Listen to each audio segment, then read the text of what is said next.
Salt Festival is about living by the sea, being a coastal community and the environment. And this year was slightly different because we partnered with the Kent Downs. And to mark this special partnership, we changed the name, so it was called Salt and Earth.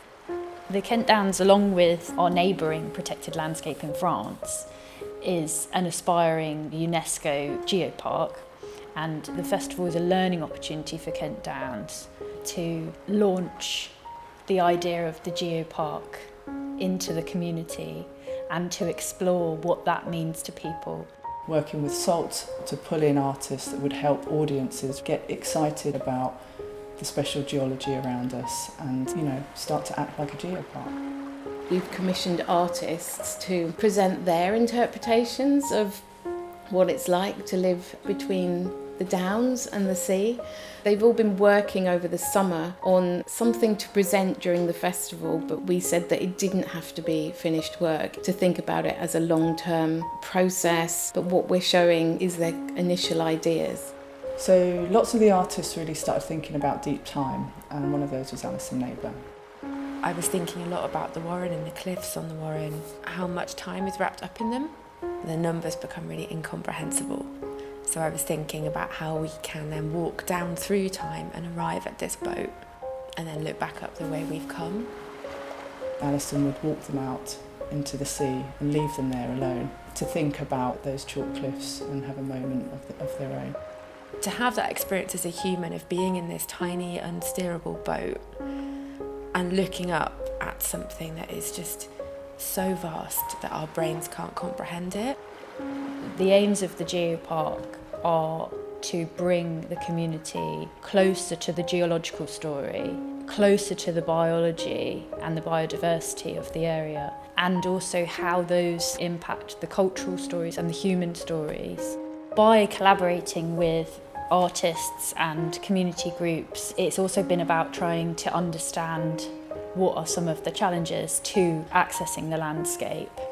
Lots of people, no matter what their background is or what their heritage is, I think feel quite disconnected from the world that we live in. So something that I was thinking about with this piece of work was that, well, we kind of have to feel like we have a stake in this bit of world because it's very vulnerable. So we kind of have to really lay claim hard to it and care about it. This festival was centralized in the idea of the geopark and the landscapes that is very usual to us. And it was amazing to see different perspectives of how to be in contact with this place. We tend to not to get dirty, we tend to rule ourselves with a lot of not this, not that.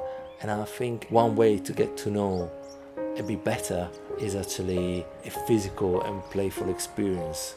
I think with a lot of the experiences that the public must have had on any of the projects was this sense of playing with our environment. We are trying to interact with it in a way that inspires us, in a way that educates us, humbles us.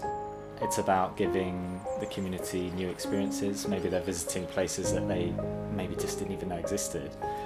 It also might be opening their eyes to seeing somewhere that they know so well in a completely new light. This is the start of the geopark journey, and Kent Downs wants to work with the community to find out what that journey should continue to be. The sense of pride that can bring to the community, the level of education, learning and participation that bid will enable will reach wide within the community and create that connection with our partners in France as well, and create that conversation and to celebrate all of the natural assets that we have here. Times are tough at the moment, and so to be invited as a community to stand on the ground, to look out to sea and see the sky, it helps us connect to who we are. And all of that time before us, and it gives us some hope for all the time that goes ahead of us.